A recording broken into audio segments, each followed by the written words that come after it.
heading, where this story goes. You just gotta hold on to your path. What feels right in your heart and your soul. I know you always wanna do what's right. I know you. Good evening and welcome back to the channel. Where are we? We're just on the outskirts of Derby on our way up to Northumberland, and we've done a pub stop tonight. However, two problems. Firstly, we arrived too late for food, so we didn't get to go and eat. Secondly, we're too big for the motorhome parking area. So there is a sign that says motorhomes need to go into the bottom end of the car park. So they want motorhomes down the bottom here. There's no way that we are going to fit. So the owner has very kindly said that we can park anywhere in the main car park. This was quite busy earlier, so I'm just waiting for this red car to go, and I think along there will do us very nicely. And then we're going to head in for a drink because, like I say, we've missed dinner. So Dora has just cooked us a cracking dinner and we needed that. So it was a rush home from work, jump in the coach, as we're calling it, and then hit the road. Anyway, I'm just waiting for that red car to go, get moving, and like I say, head on in, grab ourselves a drink. I've had a shuffle round. Pretty much every car, apart from that one, has gone. So we're nicely tucked away at the side now. And as far as I'm concerned, that's a good night from me. So we'll see you in the morning.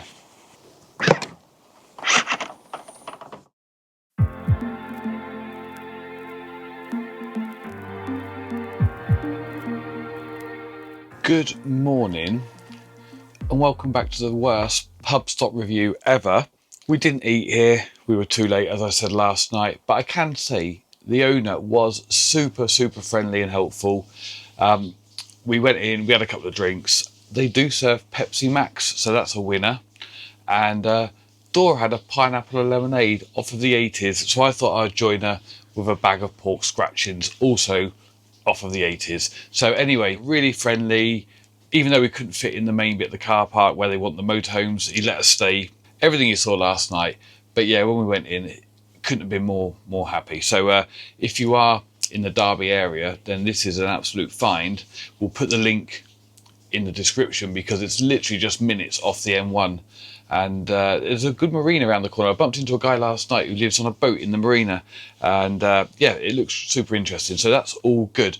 But it was quiet as well, which is important. I need a coffee, so it's time to crack on the coffee machine.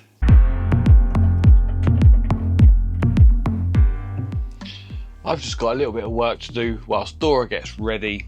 Then we're going to hit the road because we've got people to see and places to be. So let's get this done, and then we'll be back on the road. That is work done for a minute.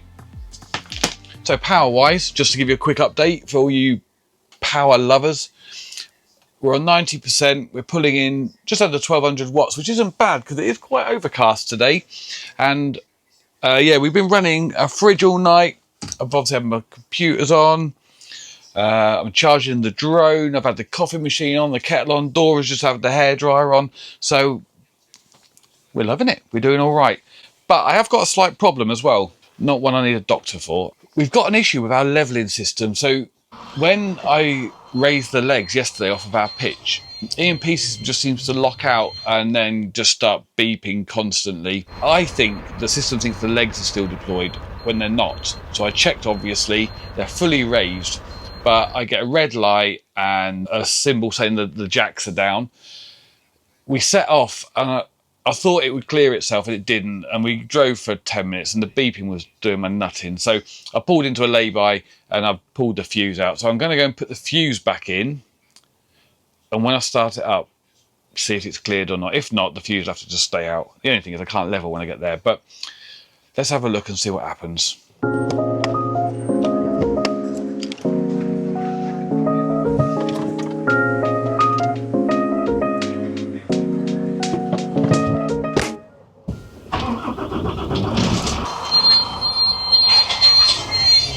Oh dear. Looks like the fuse is coming back out again because I'm not travelling with that beeping all the way. Back outside I go.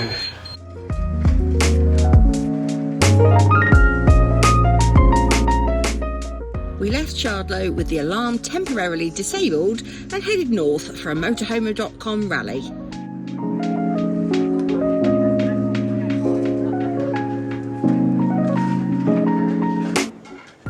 We've driven for a couple of hours and we've just stopped at the services for some lunch. I've just made us a couple of sandwiches and Ricky's just popped into Costa Coffee for a coffee for him, and I'm really into frappes this summer, and then he has the rudeness to moan at me that they're really expensive.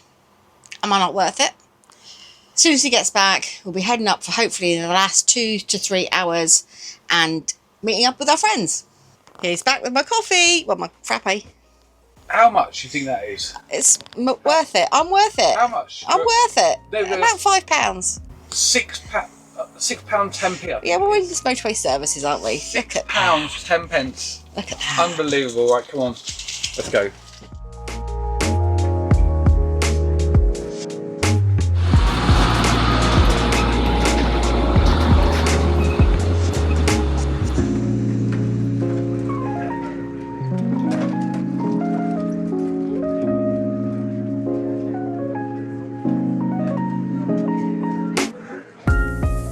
The further north we went, the weather was noticeably cloudier and cooler.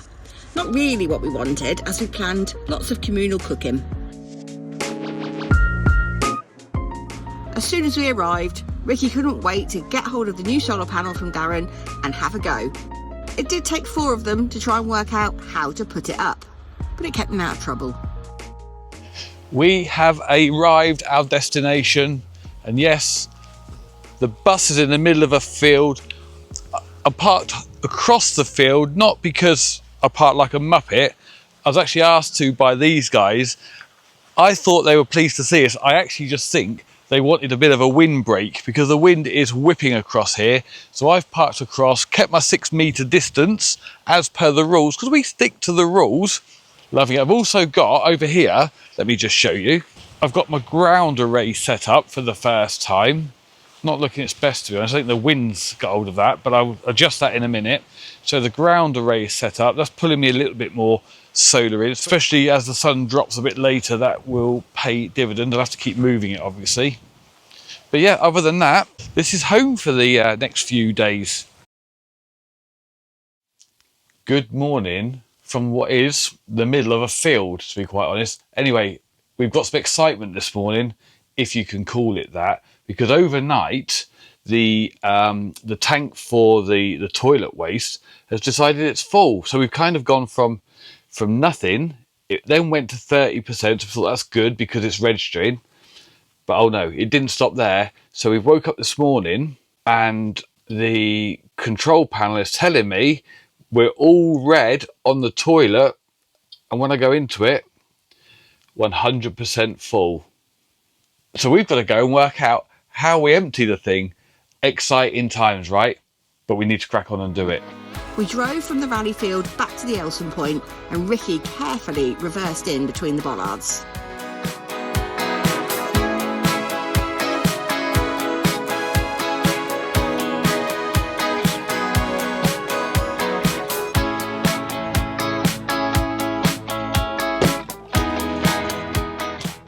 Let's be honest, this isn't the job where you want any accidents to happen, right?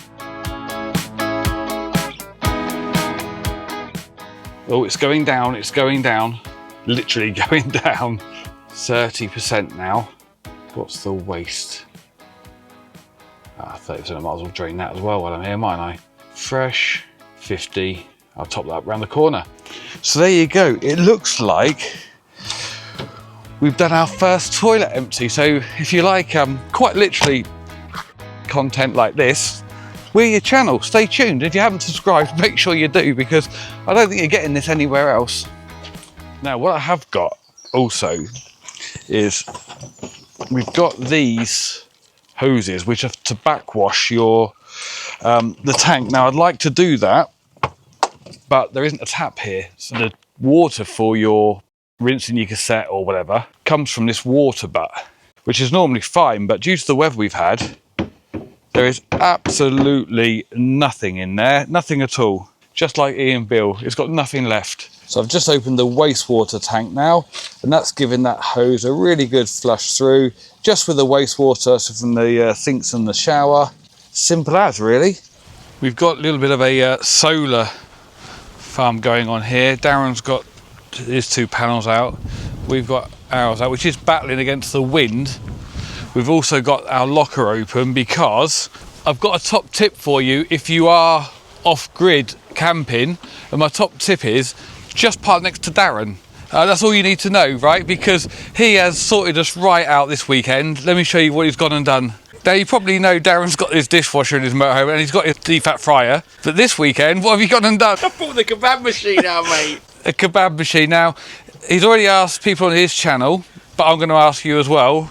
Has he just gone too far? Has he gone too far? Is this the thing that finally pushes it over the edge? I don't think so. I mean, come on, who doesn't want a kebab machine in a field with your mates? And we're not just having the doner kebab, we have got the Ninja Smoker as well to make chicken shawarma. Ricky was then shopping online for a Ninja Smoker for himself, which I had to quickly veto. It's got to be done, right? Like I say, my gift to you, top tip, just park next to this guy if you're doing off-grid camping, because food is definitely going to be sorted out. I must say though, our contribution is we're supplying the power. I think that's fair enough, right? 100%.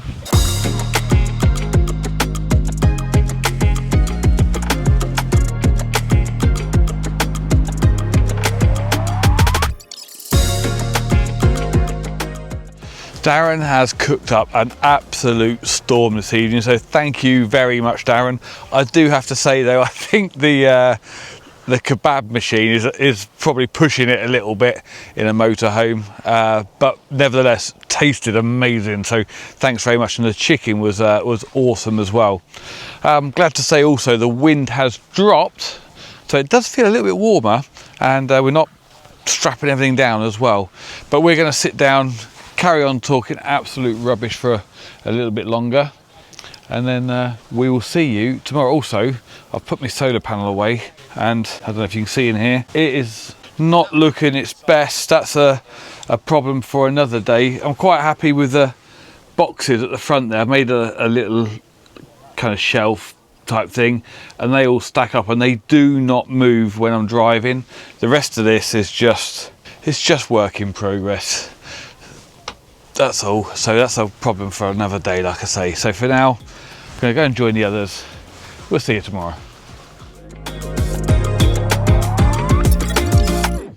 Good morning from Druridge Bay. I have to say, last night turned out to be a bit of a cracker. It was an impromptu silent disco, which, yeah, was absolutely blinding. So we really enjoyed that. Absolutely peaceful night's sleep as well.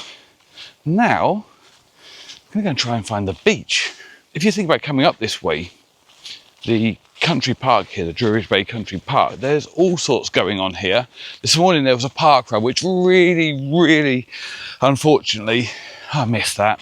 So that's a shame, isn't it? Yeah, there's a full-on campsite here as well, and you're right on the coast. So if you're just travelling up, maybe heading up to Edinburgh or just coming to the northeast, this is an absolute cracker. But anyway, more importantly, let's find this beach, shall we? For a minute I thought I'd got my timings wrong, and the tide was in. To be honest, I haven't even checked. During the Second World War, this peaceful stretch of beach was considered a potential invasion point, and that's why you can still find dozens of concrete anti-tank blocks dotted along the coastline, and there's also some pillboxes.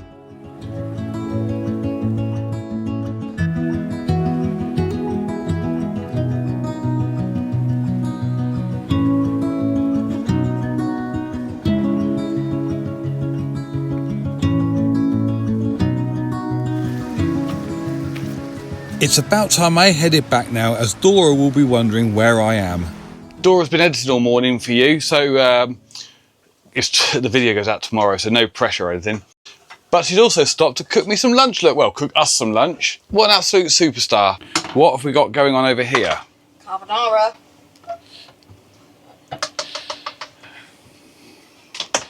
She's on a mission, look. Yeah.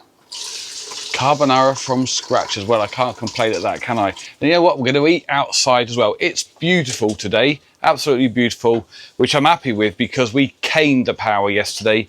We let Darran use our power for the kebab machine, and it was pulling like well over 2,000 watts pretty much constantly, so it drops us right down. But actually, this sunshine is doing us a solid because we are 84%, currently pulling 1,735, working an absolute treat. So I can't thank John enough for the install. This is where it's really starting to pay off. The guys are using this as a bit of a mobile power bank as well. So I've been known for worse, so I'll take that. Anyway, let's leave Dora in peace because I'm starving. I need this carbonara. We are being absolutely spoiled this lunchtime. So Dora has knocked up this absolutely banging carbonara, but at the same time, let me show you what else is going on. There's my carbonara, look, absolutely delightful. But Darran has been doing what Darran does best, and he's been smoking more meat. This time, smoked turkey on the Ninja. Oh yes, smoked turkey, babe. Turned out all right, hasn't it? It's turned out absolutely fantastic. So the dilemma is, I've got my carbonara. Where does the turkey fit in this? I say straight on the top. That is lunch, well and truly sorted. So I'm going to tuck in.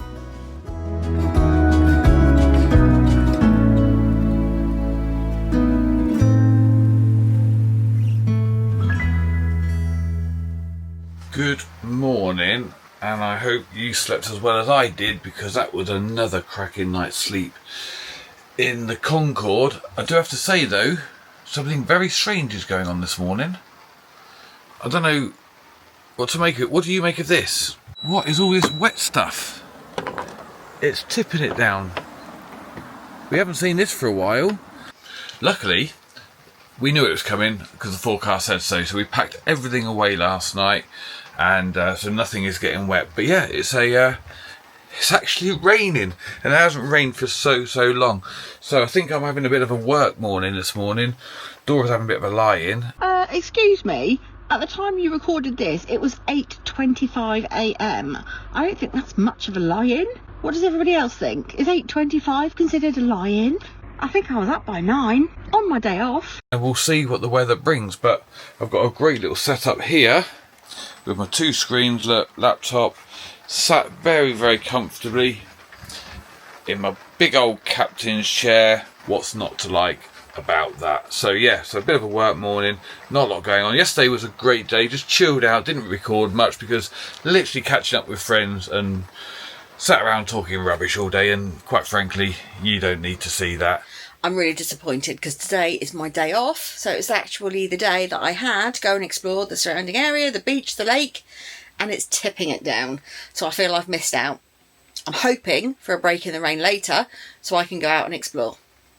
As I can't go out and explore because of the rain, I'm going to take advantage of this time and tidy up the garage a little bit. I need a little step to get in because my legs aren't that long. Here we go. Oh, look at this mess. Morning! I've just persuaded Ricky to stop working and walk with me down to the beach just before it starts to rain again. Apparently it's beautiful. Everybody else has been apart from me. I'm currently boiling, but I think it could be quite breezy, so I've got layers. I was going to get the inflatable kayak out of the rafters of our daughter's garage loft, but I'm glad I didn't bother, because although we have had it for 2 years, 3 years now? This is your purchase, not mine. And I told you, I hate to say that I was right, don't bother bringing it because you won't use it. No, and I didn't bother bringing it because we aren't going to use it because it's cold. So we've had it in its box for 3 years now. One day it'll come into its own. It was a bargain, I couldn't leave it there. That day will probably be where we sell it and someone actually uses it. We've been reliably informed that this access to the beach near the visitor centre is better. It's not as steep as the one down near the rally field. I don't intend on falling over, so let's head on up.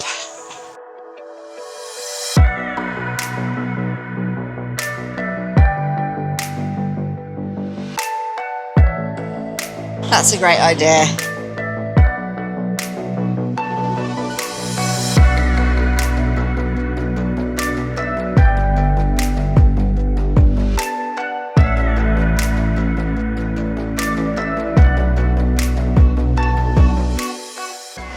The sun has come out. We are really, really lucky.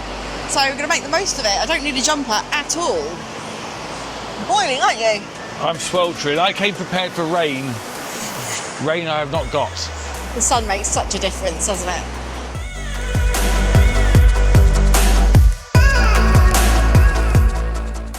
The sand dunes between the park and the beach are actually a very important natural coastal barrier. They're built up from blown sand, and the dunes along Druridge Bay contain ecologically rich habitats. Parts of the beach and dunes are protected as sites of special scientific interest, and Druridge Bay became a heritage coast in 1995. You'd never guess looking at it today, but this beautiful country park was once an enormous open-cast coal mine. When the mine closed in the early 1980s, the huge pit was lined and filled with water to create Lady Burn Lake, and the surrounding land was gradually transformed into the park we see today.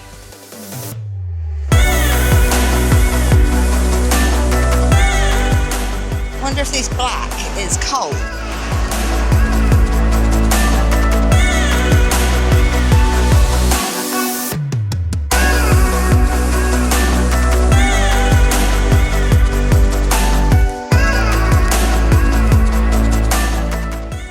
Dora claims she's found us a shortcut as we're heading back now. We're almost at peak tide, so we want to come back later when we're at low tide. But yeah, so Dora's found we'll call it a shortcut, shall we? Up through there, look. Is that what you're saying? Well, yeah, some of the friends from our group that are here said they came down it and it was really steep going down. But if this is the right one even, I don't know, maybe I'll be okay going up. Go on then. Okay, I need you to hold my coat. I've got to go up as well, holding your coat. Yeah. You don't have bad knees. What the hell is going on here? Sorry about this, everybody. Gosh, nearly over before we've even started. It's like watching Bear Grylls, isn't it? Got a stick. Wow. Oh, it's slippy. I'll give it 20 seconds before she says that she can't do it.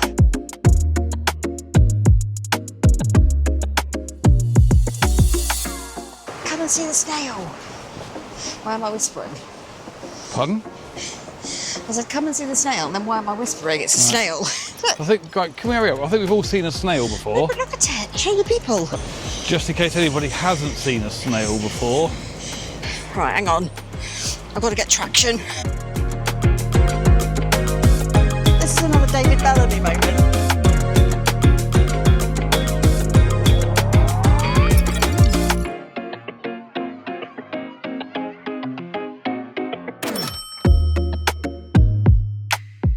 Where on earth have you brought us? I don't know. I never claimed it was the right point to exit the beach. Do you think it's more that way or that way? That way. So despite Dora's best efforts, we have made it back. And it's a very sad moment actually, because what's going to happen now? I've got to say goodbye to my stick. Sad times, everybody, sad times. Go on then. Say goodbye. Thank you.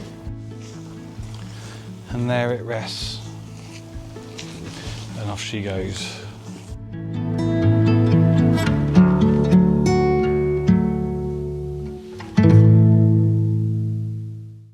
There she is, look, the first thing you can see in the rally field, that beauty.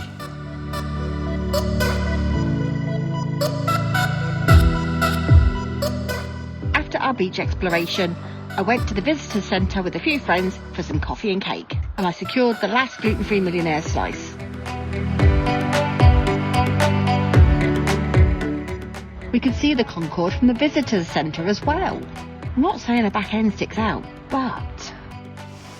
I literally just put my shoes on to take you down to the beach, because I promised I would take you down at low tide, However, and I'm really pleased I hadn't set off, because we've just had a bit of a monsoon type downpour. Let me show you.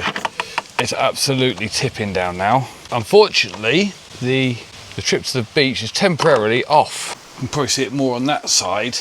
Proper lashing it down now. Fingers crossed though, it's only temporary. Low tide is in about half an hour, so we've got time. I just need it to stop raining and I'll take you down there. The rain hasn't really let up all day at all, but you know what? It's turned out to be a lovely evening right at the last minute. No, I haven't been drinking. And look at the beach. As I promised earlier, we'd come back when the tide was out. The beach is absolutely huge. Actually, oh no, I was going to say I'm the only one here. There's a couple of people over there, but literally me and those couple of people got the whole place to ourselves. Just look at it.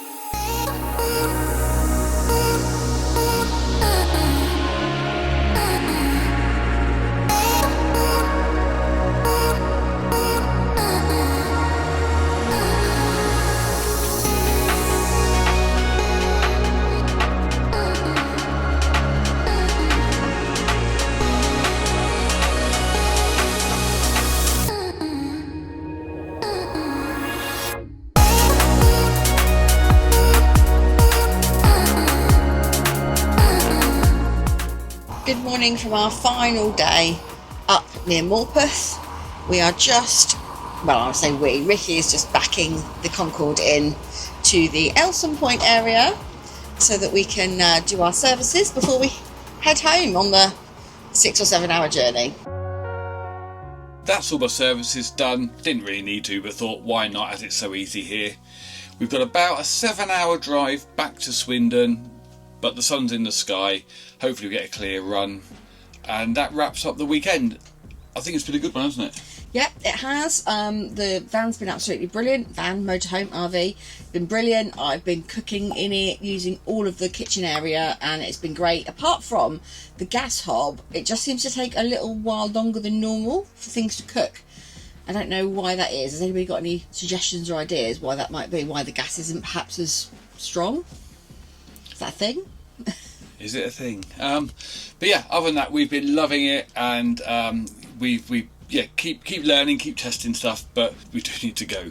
But last night we watched a film on the huge screen, and it was really good, wasn't it? Maverick, we've seen it before. Anyone else seen that film? That's a cracking film, and it's always a bit of a dodgy one when you do a not a remake but a follow-on from an all-time classic, but I think they nailed that one. We also had to put the heating on last night. It's August. We were sat outside I was wearing a woolly hat and a scarf and a big dry robe thing because it was that cold, and then we came back to the van and we put the heating on, and I was thinking, I wish we had a diesel heater, but actually the heating took no time at all.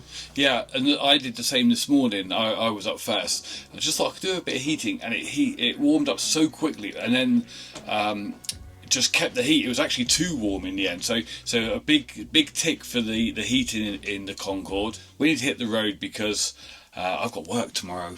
Boo! But I need to get back to that, so we'll see you on the next video.